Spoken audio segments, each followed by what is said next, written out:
do caminho entre o sítio original da cidade e a Vila do Pereira, onde morava Caramuru, os portugueses construíram uma pequena capela com a frente voltada para o mar.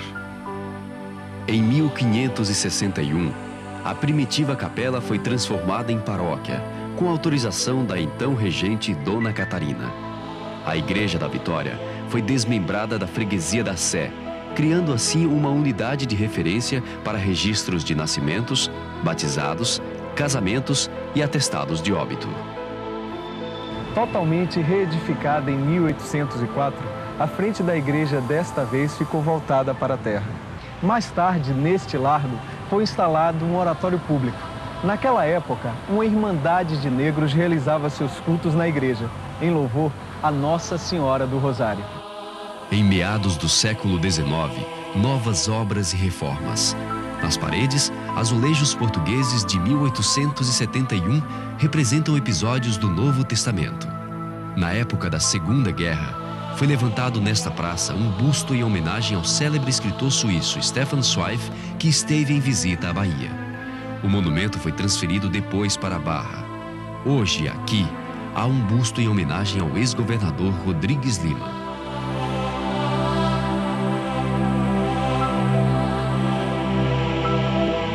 Em nome do progresso, da especulação imobiliária e de interesses comerciais, Salvador perdeu alguns monumentos, mas causou maior indignação aos baianos a demolição da Igreja da Sé, antes edificada sobre estes alicerces.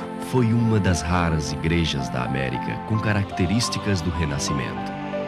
Construída no fim do século XVI, substituiu a velha Sé levantada por Tomé de Souza, onde hoje é a Igreja da Ajuda. No seu púlpito, soava a voz firme e serena do padre Antônio Vieira. Desde a construção da Avenida 7, em 1912, donos das linhas de bonde desejavam derrubar a igreja.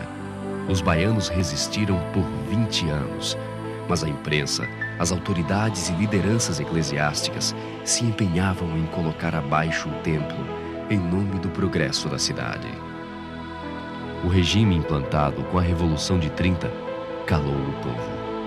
Um acordo e uma permuta com o convento da Palma selaram o destino da velha igreja. Em 1933, os baianos, pasmos, assistiram à derrubada de um dos maiores símbolos de sua história.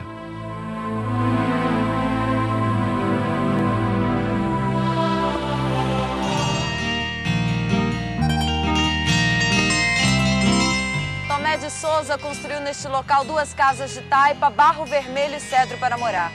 Mais tarde, Mendes Sá levantou uma torre para apreciar as naus que se aproximavam da Bahia.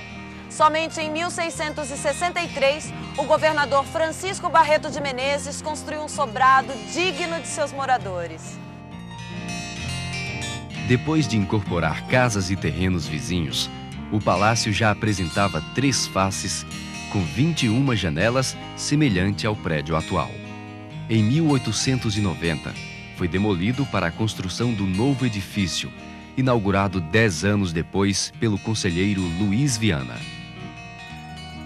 Somente no século XX, o palácio ganhou a imponência de edifícios públicos e particulares que se destacavam na cidade. Mesmo assim, alguns governadores optaram por morar em outros lugares, como no sobrado de Cerqueira Lima, hoje Museu de Arte da Bahia. Repartições funcionaram neste palácio, como a biblioteca pública, com coleções de jornais antigos e livros raros. Tudo destruído pelo incêndio de 1912, quando o general Sotero de Menezes, aquartelado no Forte de São Marcelo, iniciava o bombardeio da Bahia. O bombardeio da Bahia, em 1912, inutilizou por um tempo o palácio original dos governadores. A residência oficial foi transferida para este outro palácio, adquirido pelo governo dos herdeiros de Miguel Francisco de Moraes, proprietário de uma usina de açúcar em Aratu. José Joaquim Seabra foi o primeiro governador a residir no edifício, então chamado de Palácio da Aclamação, mesmo nome da praça onde foi proclamada a República na Bahia. Durante 5 anos, o palácio foi ampliado, ocupando inclusive parte da área do passeio público, impondo então o seu estilo renascença italiano. Foi palco de festas memoráveis, banquetes e recepções. Impressionava os visitantes pela suntuosidade de seu espaço interno e pela opulência e bom gosto de seus jardins. Em 1968, quando a residência dos governadores já tinha sido transferida para o Alto de Ondina por iniciativa do governador Lomanto Júnior, o Palácio da Aclamação recebia seus hóspedes mais ilustres, a Rainha Elizabeth e o Príncipe Philip da Inglaterra, que receberam grandes homenagens e calorosa recepção dos baianos.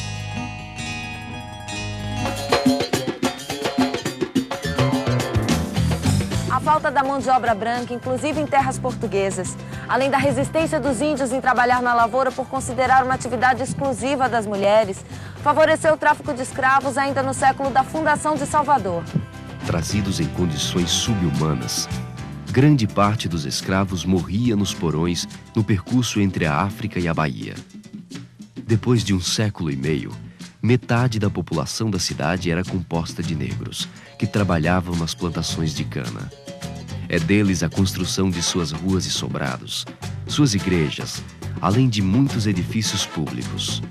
Uns transportavam nobres e comerciantes, outros serviam ao exército, embora afastados dos militares brancos. Negras enfeitadas com adereços finos vendiam doces e bijuterias a serviço dos patrões. Amas de leite amamentavam seus filhos sem pai e os filhos brancos de famílias ricas. Este sobrado na Vitória é símbolo de uma triste página da história baiana. Pertenceu ao maior traficante de escravos da cidade. Em mais de 3 séculos de escravidão, o negro entregou seu corpo, mas preservou sua alma através da cultura e da religiosidade de seu povo. Por muitos anos, a compra e venda de negros e a recompensa pela captura de escravos fujões foi assunto dos jornais de Salvador. A partir de 1850, com o fim do tráfico, e 1871, com a Lei do Ventre Livre, esta prática diminuiu. Mas nem por isso a repressão ao negro deixou de existir. Com a abolição da escravatura pela princesa Isabel, o negro passou a viver em absoluta pobreza. Mesmo assim, preservou a sua cultura como fazia antes nas senzalas. A repressão das autoridades não impediu o culto aos orixás, o sincretismo religioso, a prática da capoeira e de outras manifestações de origem africana. Suas oferendas aos deuses eram depositadas nas areias brancas da Lagoa do Abaeté e nas matas seculares do Parque de São Bartolomeu. Praticavam sua devoção nos espaços reservados a eles nas igrejas e nos terreiros de candomblé. O negro preservou suas tradições e a fez prevalecer sobre as culturas indígena e lusitana. Assim foi também na culinária. Moquecas, acarajé, vatapá são símbolos hoje da gastronomia baiana. E foi do ritmo de atabaques e chequerês que nasceu a autêntica música brasileira. Esta que chega aos ouvidos como um cântico de libertação. No início da história de Salvador, o Pelourinho era apenas um caminho entre a aldeia dos jesuítas e o convento dos carmelitas, no então chamado Monte do Calvário. Neste lugar, existia um castelo murado. Vestígios dele podem ser vistos neste museu. Um dia foi colocada neste lugar uma coluna de cantaria com argolas para castigar escravos e infratores. Chamava-se Pelourinho, nome com o qual ficou conhecido este lugar, mesmo depois de desativado em 1804 o triste símbolo de poder e opressão. Foi aqui que Teresa Batista comandou a greve das meretrizes e que Quincas Berro d'Água morreu de porre. Neste Largo do Pelourinho viveram alguns personagens retratados por Jorge Amado em livros que, traduzidos em vários idiomas, ganharam o mundo. No século passado, o Pelourinho atraiu proprietários rurais e ricos comerciantes que aqui se instalaram. Depois transformou-se em área de prostituição e boemia. Abandonado por muitos anos, nesta última década foi iniciada sua completa restauração, já quase concluída. Este grande patrimônio da humanidade É onde hoje gente de todas as raças se encontra para brindar sua história.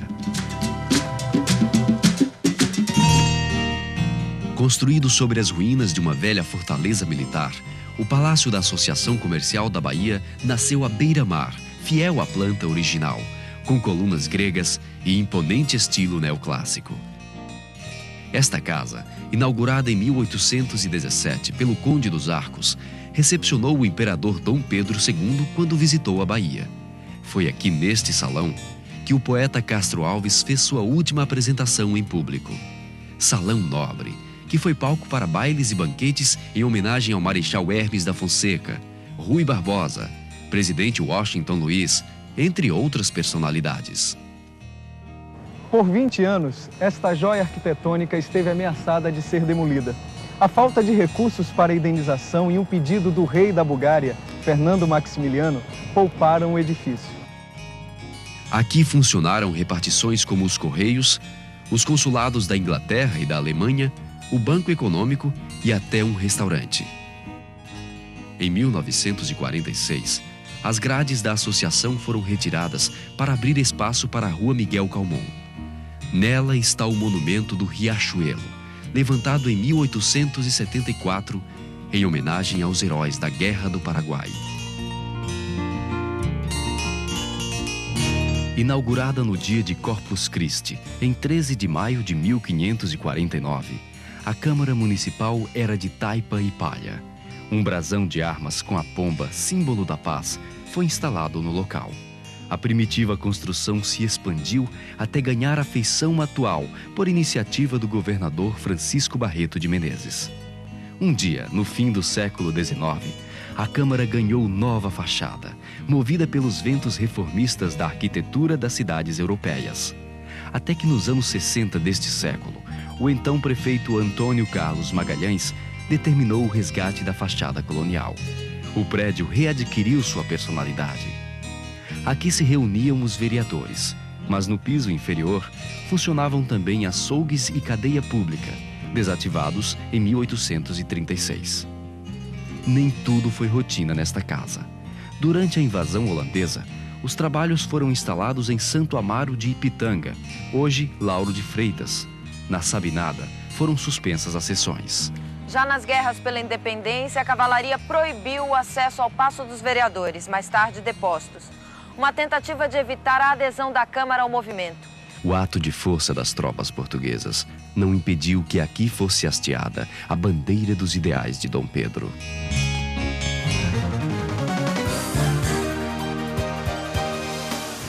9 de maio de 1624. A Armada Flamenga entra na Baía de Todos os Santos, aparentando a intenção de atacar o Forte de São Felipe em Itapajipe. Era apenas uma armadilha dos holandeses que invadiram a Bahia por aqui, no Forte de Santo Antônio, na Barra. Desembarcaram 1.500 homens, enquanto 27 embarcações disparavam contra Salvador. Os invasores encontraram pequena resistência seguindo o caminho da encosta. Acabaram se aquartelando no mosteiro de São Bento, onde permaneceram por um ano. A cidade foi evacuada.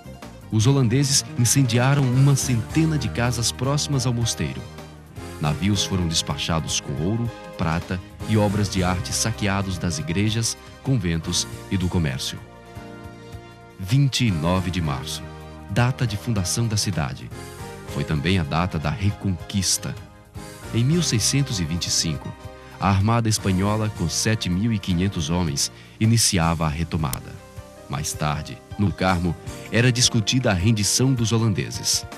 Foram embora para voltar 12 anos depois, numa tentativa frustrada do príncipe Maurício de Nassau de invadir novamente a Bahia.